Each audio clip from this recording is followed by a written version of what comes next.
also following some heartbreaking news tonight in the case of a young woman from Prince George's County who went missing 2 weeks ago. Today, police confirmed 19-year-old Dakara Thompson's body has been found, and they say her killer has been arrested. Our Katie Lusso spoke with Dakara's family and walks us through what we've learned from new court documents tonight. And I do have to warn you, some of these details are deeply disturbing. Listen, it was 11:47 p.m. when Dakara sent that last text. Got gas, heading home, 13 words. That's it. Her daddy went to bed thinking his baby girl would be right there in the morning. But let me tell you something. When that sun came up, her bed was still made, phone going straight to voicemail. And that's when everybody knew something wasn't right. This was August 22nd, 2025, Prince George's County, Maryland. Just another Thursday night that was about to turn into every parent's worst nightmare. Now, before we get deep into this, I need y'all to think about something real quick. How many times have you or somebody you love made that late night run? You know what I'm talking about? Quick gas stop, grabbing something from the store, just a little errand that should take no time at all. Because what happened to Dakara Thompson, this could have been any of us. You're watching Shadow Crimes TV, where we bring true crime and domestic violence stories out of the shadows.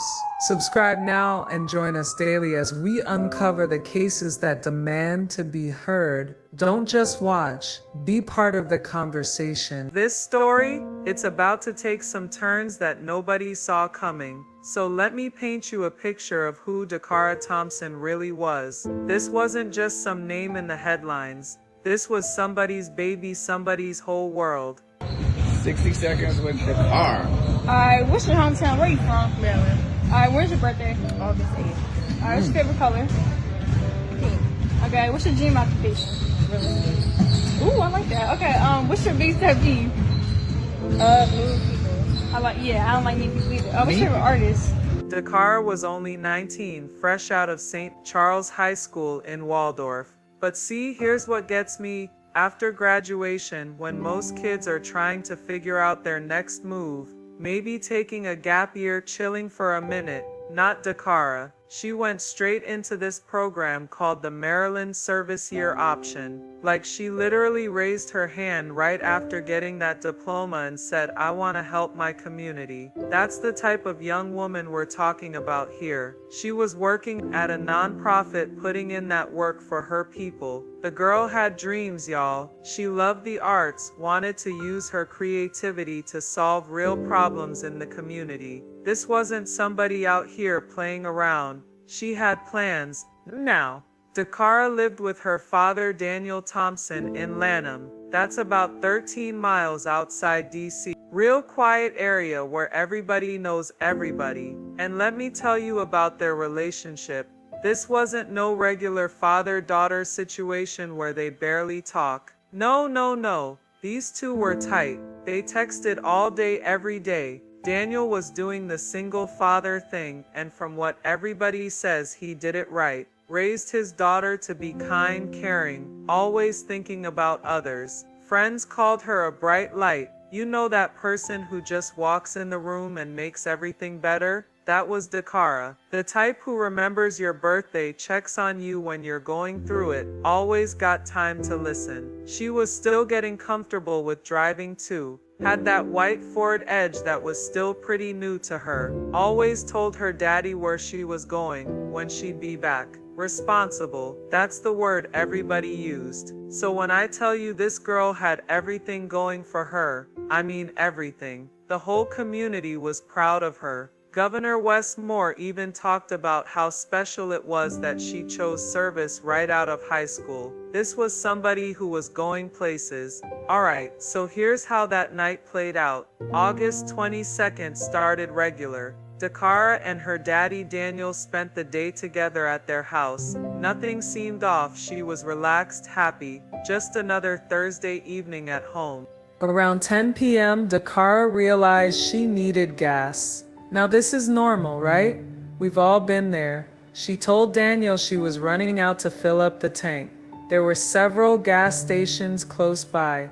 This was a trip she'd made plenty of times before. Daniel wasn't even worried. Why would he be? His daughter was responsible, always kept in touch, knew how to handle herself. She grabbed her keys, said bye to her pops, and drove off in that white Ford Edge. Later that night, they were texting back and forth.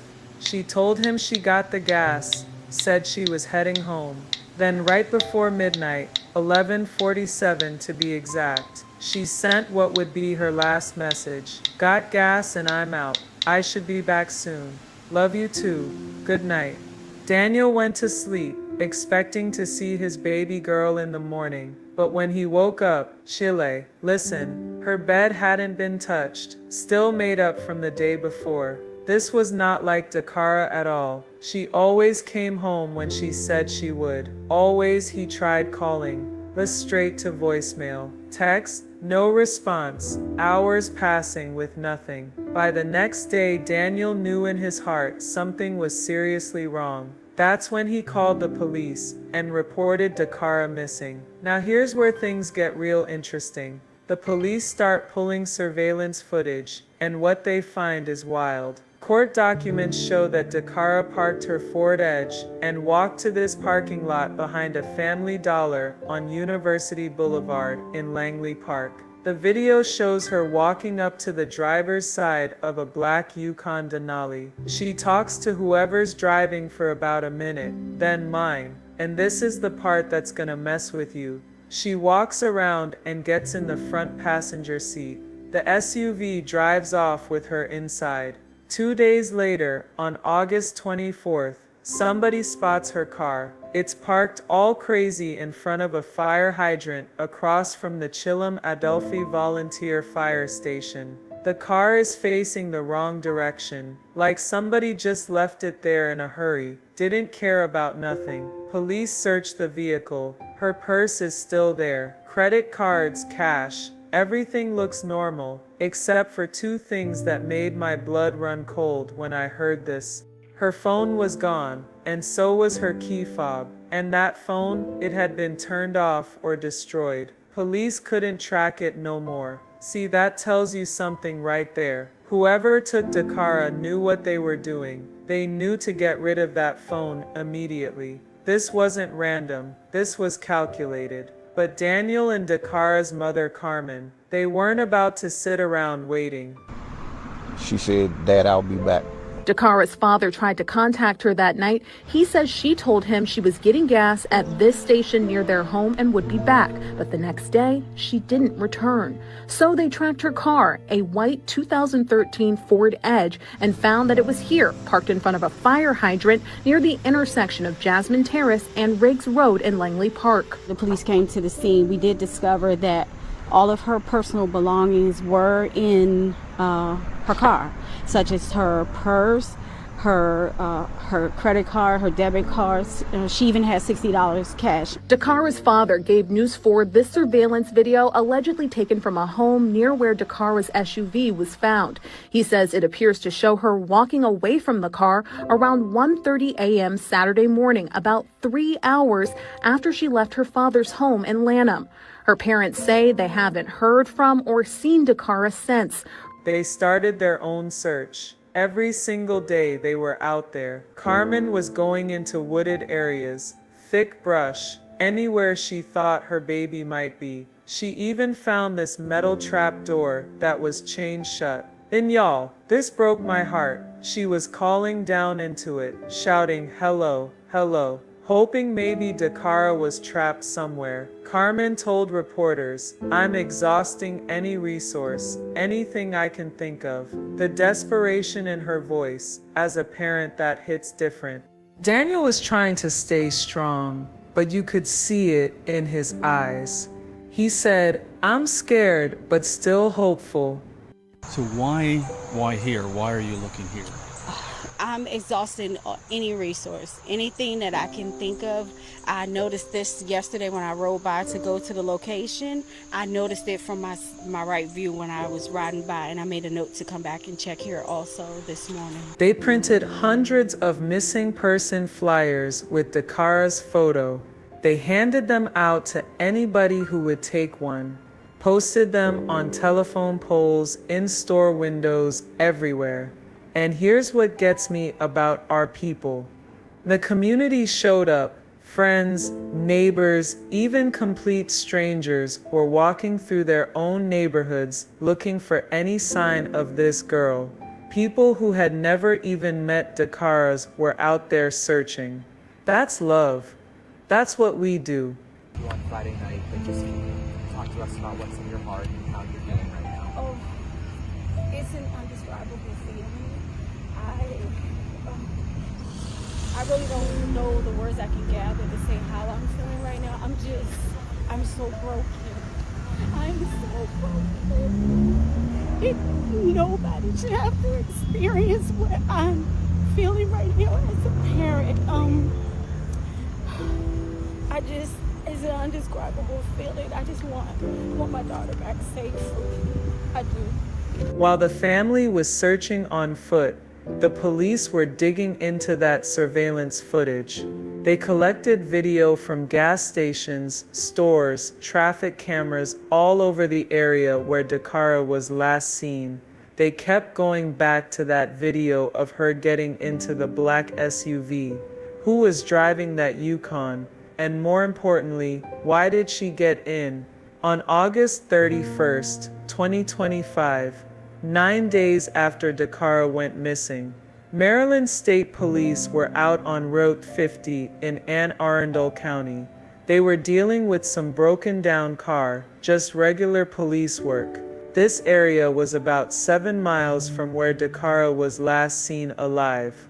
But while they were handling that situation, one of the officers noticed something off the highway. There was this grassy area, an embankment near the South River, and that's when they found her.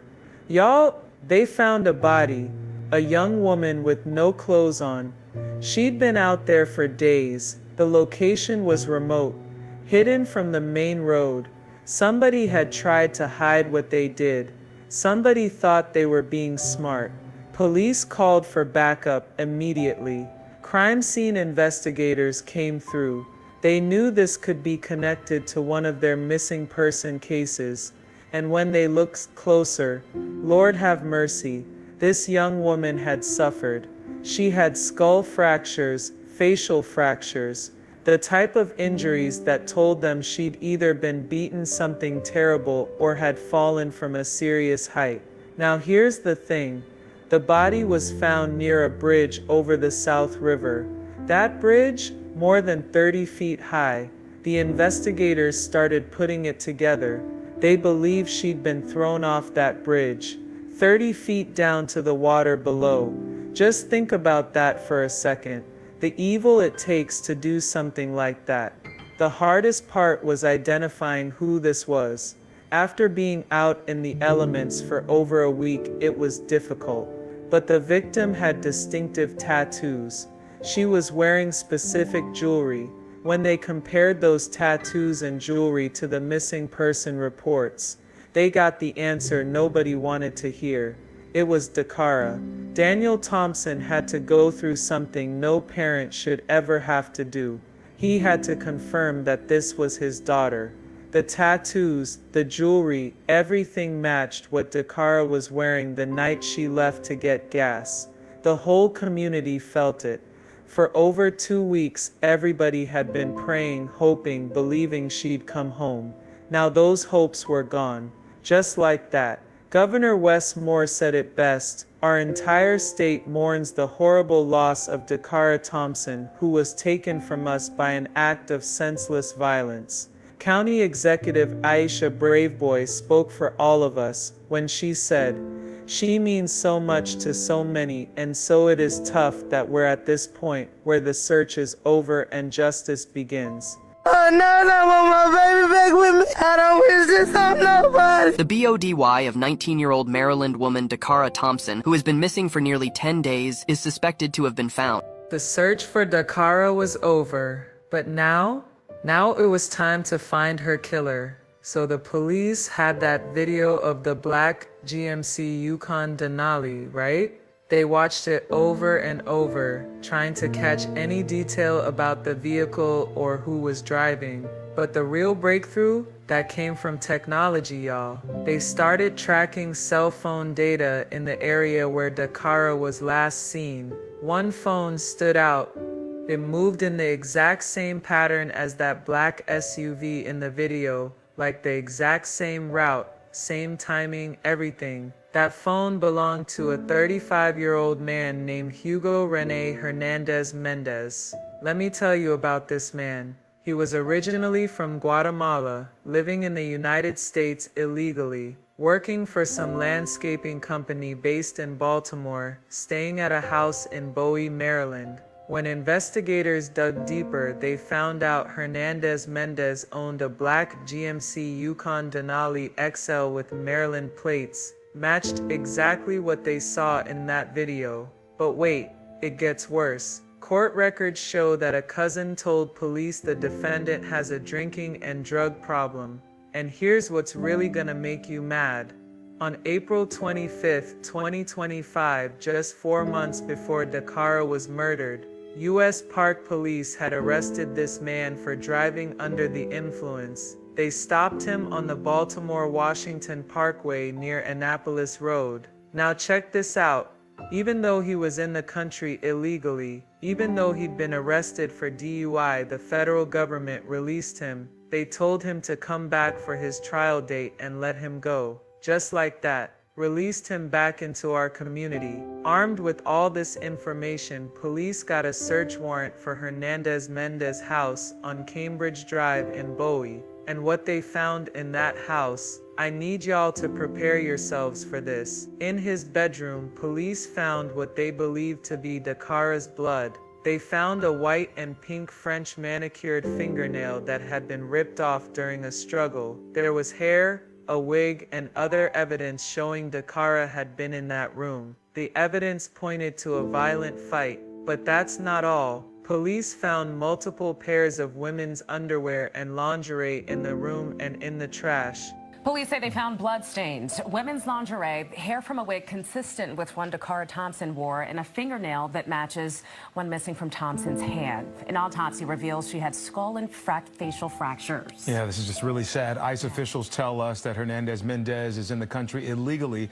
U.S. Park Police arrested him in April on a DUI, but for some reason, he was released. Now that raised a whole other set of questions. Was Dakara his only victim? And then this is the part that really messed me up. Hernandez Mendez's roommate came forward. This roommate told police that on the morning of August 23rd, he heard Hernandez Mendez in his bedroom with a woman. He said he heard them having sex, but then he heard this grunting noise that made him think someone wasn't enjoying what was happening. Someone wasn't willing. The roommate's account matched all the physical evidence they found in that bedroom. Blood, torn fingernail, signs of a struggle. Everything was lining up. Police now had what they needed. They believed Hernandez Mendez had taken Dakara to his house, killed her in that bedroom, and then drove her body to that Route 50 bridge and threw her off. But the question that keeps me up at night, why did Dakara get into his car in the first place? Based on everything the police found, they were able to piece together Dakara's final hours. After she sent that last text to her daddy at midnight, she didn't go straight home like she said. She drove to that Langley Park area on University Boulevard. There was this nightclub there called Galaxy. Hernandez Mendez later told police he'd gone there that night to meet his ex-girlfriend, but she never showed. Around 3 a.m. on August 23rd, he was sitting in that parking lot behind the Family Dollar when Dakara approached his SUV. We saw it on the video. She walked up to the driver's side, talked to him for about a minute, then walked around and got in. Police still don't know why she got in that car. They investigated whether they knew each other before, but so far, nothing, no connection. Maybe she needed help with something. Maybe he offered her something that made her feel safe enough to trust him. We might never know. What we do know is that Hernandez Mendez drove Dakara to his house on Cambridge Drive in Bowie. That's about 6 miles from where she got in his vehicle. Would have taken maybe 15 minutes. Once they got to that house, he took her to his bedroom. And what happened next was heard by that roommate. First, the sounds of sexual activity. Then those sounds changed. The grunting that made the roommate think something was wrong. The physical evidence backs it all up. Blood, that torn off fingernail, hair and a wig, all pointing to a serious struggle in that room. After he killed her, Hernandez Mendez had to get rid of her body. He loaded Dakara into his SUV and drove to that Route 50 bridge over the South River, about 7 miles from his house. According to the court documents, he threw her body off that bridge, more than 30 feet down to the water. He probably thought that river would carry her away, thought she'd never be found, but his plan didn't work. Dakara's body washed up on that riverbank, where Maryland State Police found her 9 days later. The evidence was clear as day. Hugo Hernandez Mendez had murdered Dakara Thompson in cold blood. So now we got multiple police departments working together. Prince George's County Police leading the case, Maryland State Police, and Arundel County Police.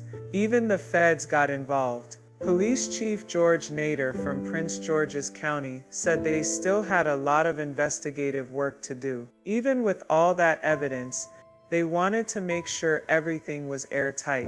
On September 4th, 2025, they executed that search warrant at Hernandez Mendez's house. That's when they found all that evidence. The blood, the fingernail, all the proof that Dakara had been killed in that bedroom. The very next day, September 5th, they arrested Hugo Hernandez Mendez. He didn't put up no fight, came in quiet. They brought him in for questioning. Now during that interview with detectives, this man tried to play dumb. He stuck to his story about going to Galaxy nightclub to meet his ex, said she never showed up so he went home alone. When detectives started laying out all that evidence they found, he denied everything, acted like he'd never seen Dakara before in his life, didn't know nothing about what happened to her. But as they kept pressing him, showing him more evidence, reality started hitting him. He knew he was caught.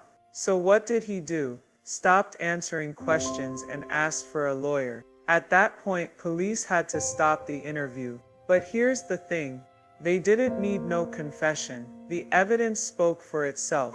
On September 5th, Hugo Hernandez Mendez was officially charged with first-degree murder and second-degree murder in the death of Dakara Thompson. The judge ordered him held without bail. That means he's sitting in jail until trial with no chance of getting out.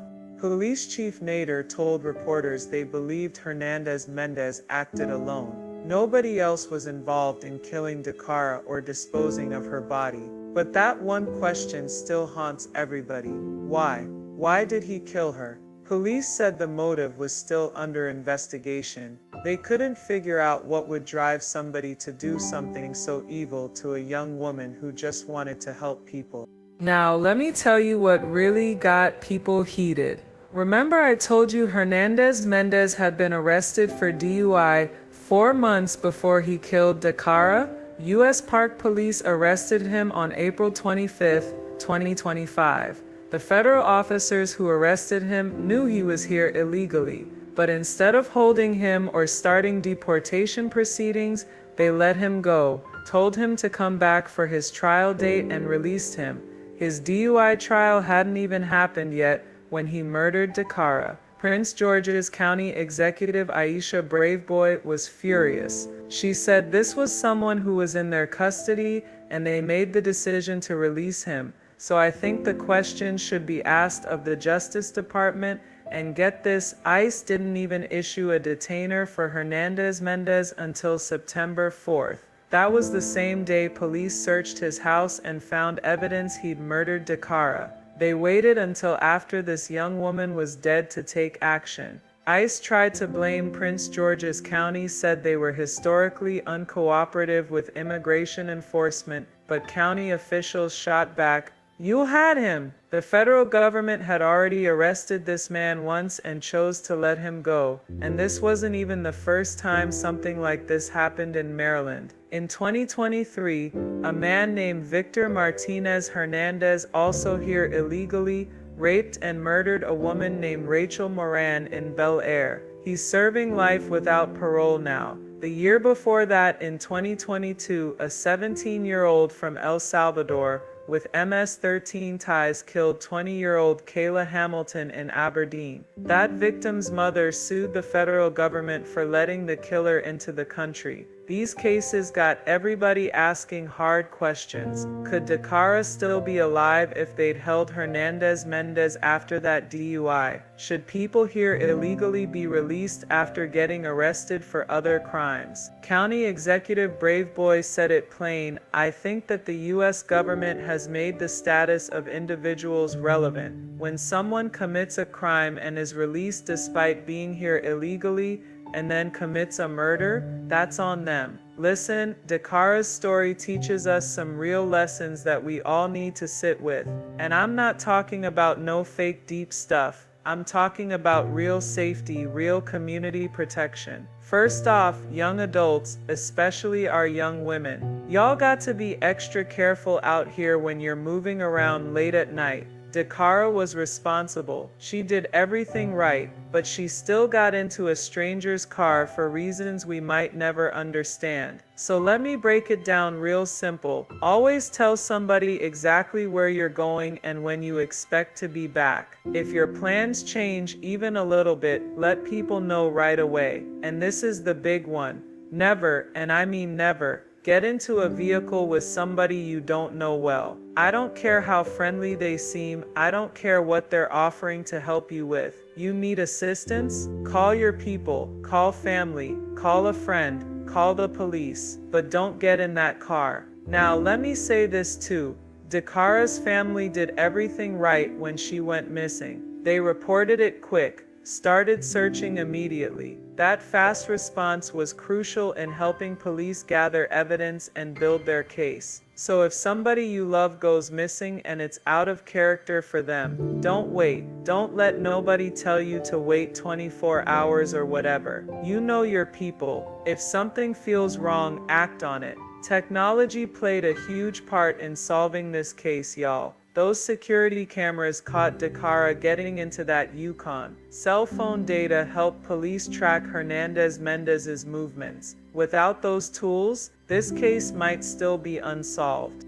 So here's what I'm saying. Our communities need more security cameras, especially in parking lots, especially in areas where people might be vulnerable late at night. Store owners, businesses, y'all need to work with police to share that video when somebody goes missing. This is about all of us protecting each other. And police departments, they need to take missing person cases seriously from jump, especially when the person's behavior is completely out of character. Don't wait, don't assume, take it seriously. What safety measures do you think could have helped prevent this tragedy? Drop it in the comments below. Let's have this conversation about keeping our communities safer, because this can't keep happening. Now let me tell you who Dakara really was, because she deserves to be remembered for more than just how she died. This was a young woman who chose to spend her time helping others instead of just thinking about herself. After graduating high school, she could have done anything, could have taken that gap year, could have chilled for a minute, but she chose service. She chose to help her community. That's the kind of person we lost. Someone who was trying to make the world better.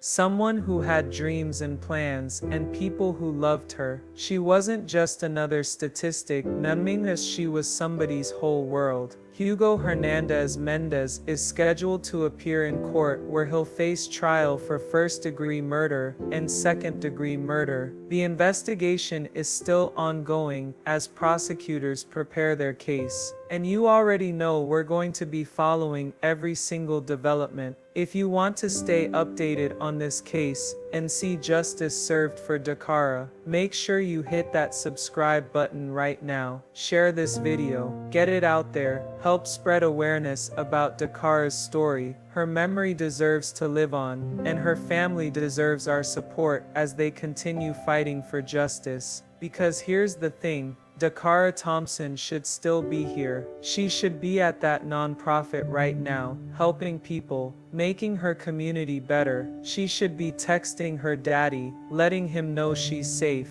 She should be pursuing those dreams she had. But because of one man's evil actions, and because a system failed to protect us, she's not. And that's something we all got to sit with. That's something that should make us all think about how we move, how we protect each other, and how we demand better from the people who are supposed to keep us safe.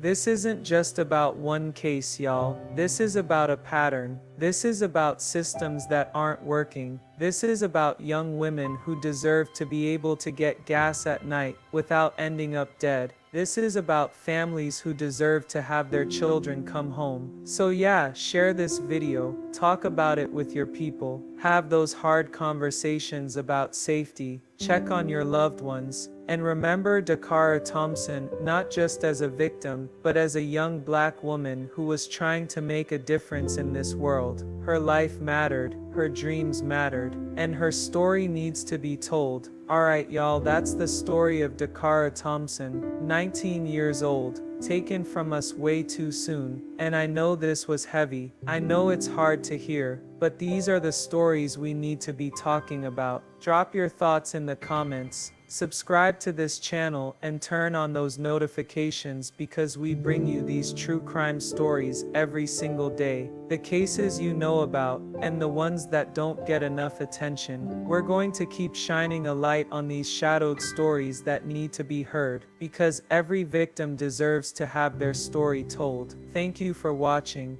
Thank you for caring, and thank you for being part of this community that refuses to let these stories fade away. This is Shadowed Crimes TV, and we'll see you in the next one. Rest in peace, Dakara Thompson.